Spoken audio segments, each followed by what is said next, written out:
Hi hello welcome to post 360. నేను మీ మురళీ రాపల్లి. అసలు తిరుమల తిరుపతి దేవస్థానంలో ఉన్నటువంటి గోశాలలో గోమాతలు చనిపోతూ ఉన్నాయి. ఏంటి ఈ న్యూస్? ఈ న్యూస్ గురించి ఒకసారి మనం క్లియర్ గా ఆలోచించండి. గోమాతలు చనిపోతూ ఉన్నాయి. ఈ విషయాన్ని ఎవరు చెప్పారు మనకి? భూమ్నా కరుణాకర్ రెడ్డి గారు ప్రెస్ మీట్ పెట్టి మరి చనిపోయిన గోమాతల ఫోటోలు చూపిస్తూ క్లియర్ గా చెప్పడం జరిగింది. సో ఓకే, చెప్పారు. ఆయన గోమాతల గురించి ఫోటోలు చూపించి చెప్పారు. ఆ తర్వాత ఆయన దానికి సంబంధించిన వారిని కూడా పాయింట్అవుట్ చేస్తూ చెప్పారు. దాన్ని మాట్లాడుతూ తిరుమల తిరుపతి దేవస్థానంలో తను రిక్రూట్ చేసుకున్న వాళ్ళే 2000 మందికి పైగా ఉన్నారు. ఆ 2000 మంది ఎప్పటికప్పుడు సమాచారాన్ని మాకు ఇస్తూ ఉన్నారు. నేను చెప్పింది కనుక తప్పైతే, నేను ఇచ్చిన ఇన్ఫర్మేషన్ కనుక తప్పైతే మీరు ఏ శిక్ష వేస్తే ఆ శిక్షకి నేను సిద్ధం అంటూ ఆయన చెప్పడం జరిగింది. అయితే ఇన్ని నాటకీయ పరిణామాల మధ్యలో తిరుమల తిరుపతి దేవస్థానం ఎందుకు ఇంత కాన్స్పిరసీని మెయింటైన్ చేస్తుంది? ఎందుకు ఇంత సీక్రెట్ గా అన్ని చేసుకుంటూ వెళ్తుంది? గోవులు చనిపోతున్నాయి, అది ఈజీగా ఫస్ట్ చెప్పొచ్చు కదా, ఇన్ని గోవులు చనిపోయి అన్ని కాదు ఇన్ని అంటే సరిపోయేది. కానీ తిరుమల తిరుపతి దేవస్థానంలో అసలు గోవులే చనిపోలేదు అంటూ ఫస్ట్ సోషల్ మీడియాలో వార్తలు నమ్మకండి మీరు అంటూ న్యూస్ బయటకు వచ్చేసింది.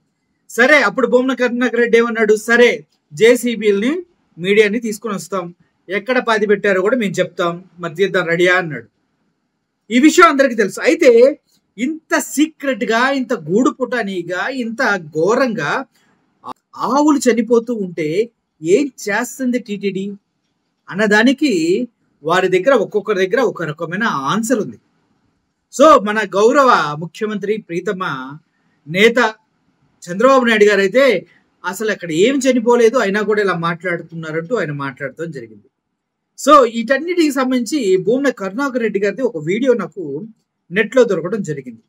అసలు అది వింటే ఎవడరా మీరంతా ఎక్కడి నుంచి వచ్చేస్తారు? నిజంగా తిరుమల తిరుపతి దేవస్థానంలో ఒక గోవు చనిపోయిందని ఒకడంటాడు, లేదు 20 వరకు చనిపోయిందని ఇంకోడు అంటాడు, మీ ఇంట్లో చనిపోరా అని అడుగుతాడు. ఏంటి ఇవన్నీ? ఏం జరుగుతుంది? చంద్రబాబు నాయుడు గారేమో అసలు చనిపోలేదంటాడు, శ్యామలరావు వచ్చేమో 43 చనిపోయినాయి, గత సంవత్సరం కూడా 173 చనిపోయినాయి అని చెప్తూ ఉన్నాడు. ఏందన్నా ఇది? నాకు అర్థం కాదు. గత సంవత్సరం జూన్ నుంచి గవర్నమెంట్ ఉంది. ఆ జూన్ నుంచి ఇప్పటి వరకు చూసుకుంటే దగ్గర 200 పైన గోవులు చనిపోయినాయి. ఒకసారి ఆ వీడియో చూడండి, మీకే పిచ్చ క్లారిటీ వస్తుంది. చూడండి. నేను చెప్పినటువంటి ఆవులు చనిపోనే లేదు అని చెప్పినటువంటి మీరు మొదటేమో చనిపోలేదని చెప్తారు, ఆ తర్వాత ఇన్ని చనిపోయినాయని ఈ తిరుపతి శాసనసభ్యుడు ఆయన ఒక ప్రకటన ఇచ్చాడు. 100 ఆవులు చనిపోయాయనేసి ఎక్కడో చనిపోయిన ఫోటోలు కూడా మార్పింగ్ చేసి ఇక్కడ తిరుమల తిరుపతి గోశాలలో చనిపోయినట్టు అనారోగ్యకరంగా 1-2 చనిపోవచ్చు, కొన్ని వయసు మీరి చనిపోవచ్చు, జబ్బులు వచ్చి చనిపోవచ్చు, కుట్ర పన్ని జంతువులన్నాక మరణం తప్పదు. ఇది నేచురల్ డెత్లు 1, 2, 10 జరిగి ఉండొచ్చు.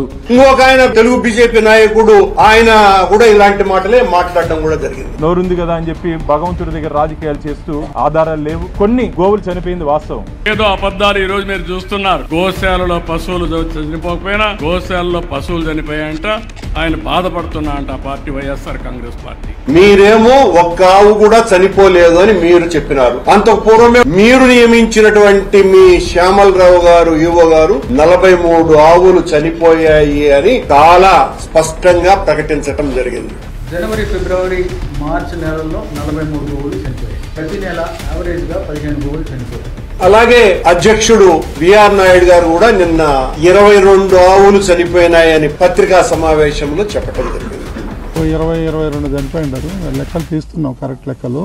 ఏది నిజం అంటే నేను చేసినటువంటి ఒక నిజమైన ఆరోపణ మీ గుండెల్లో గుబులు పుట్టించి భయపడి మీ ఇష్టం వచ్చినట్టుగా మాట్లాడుతున్నారు. నిన్న నాయుడు గారు మాట్లాడుతూ నీ అంతు చూస్తా, నీ మీద క్రిమినల్ కేసులు పెడతాం, రాష్ట్రమంతా పెడతాము అని అన్నాడు. రాష్ట్రమంతా పెడతామంటే అర్థం ఏందో అర్థమైపోయింది. అంటే మీరు పనిగట్టుకొని మీకు నచ్చినటువంటి వాళ్ళ మీద కేసులు పెడతారు అని. బిఆర్ నాయుడు గారు రాష్ట్రమంతా కాదు దేశమంతా పెట్టమని నేను మిమ్మల్ని డిమాండ్ చేస్తున్నా. నేను సిద్ధం. భగవంతుని పట్ల మీ నిర్వాకాన్ని ఎదిరించినందుకు, నిలువరించే ప్రయత్నం చేస్తున్నందుకు మీరు నా మీద కేసులు పెడితే, నేను జైలుకు పోతే వెంకటేశ్వర స్వామి భక్తునిగా ఆనందంగా అనుభవిస్తా ఆ జైలు జీవితాన్ని. ఎన్ని కేసులైనా పెట్టుకోండి. నేను చెప్పింది అబద్ధమైతే దేనికైనా కూడా నేను సిద్ధమే. చూశారు కదా, చూసారా ఎందుకు దాస్తున్నారు నిజాలు? తిరుమల తిరుపతిలో అంత సీక్రెట్ ఏముంది?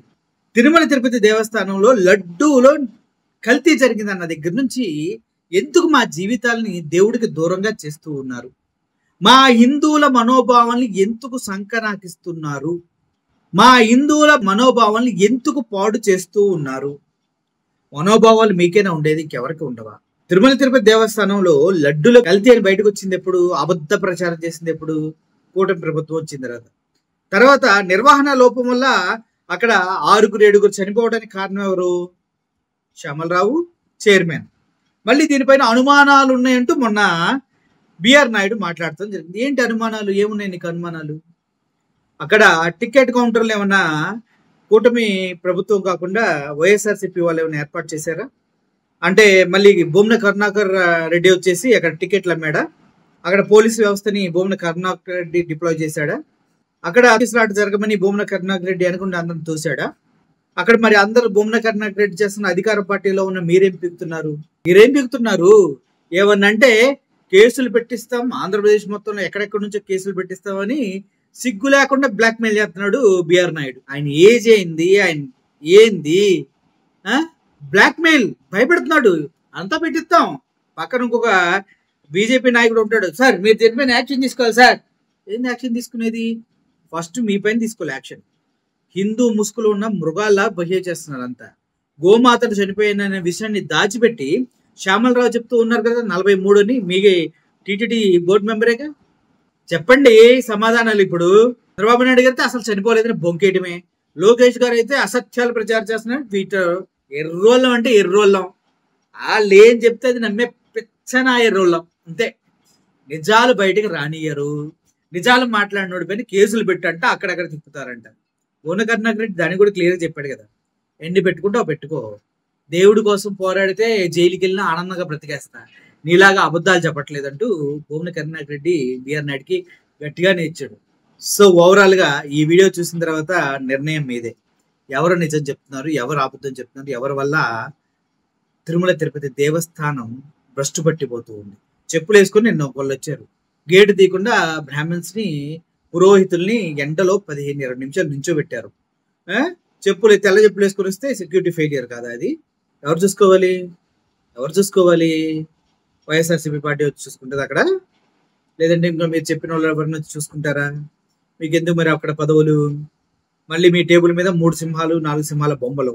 అది ప్రోటోకాల్ కాదని తెలియదా బిఆర్ నాయుడు గారు? మీరు ఫస్ట్ ఆ 3 సింహాల బొమ్మను తీసేయండి. చాలా మంది ఇబ్బంది పడుతున్నారు. Thank you for watching this video. Murali signing off. Thank you so much.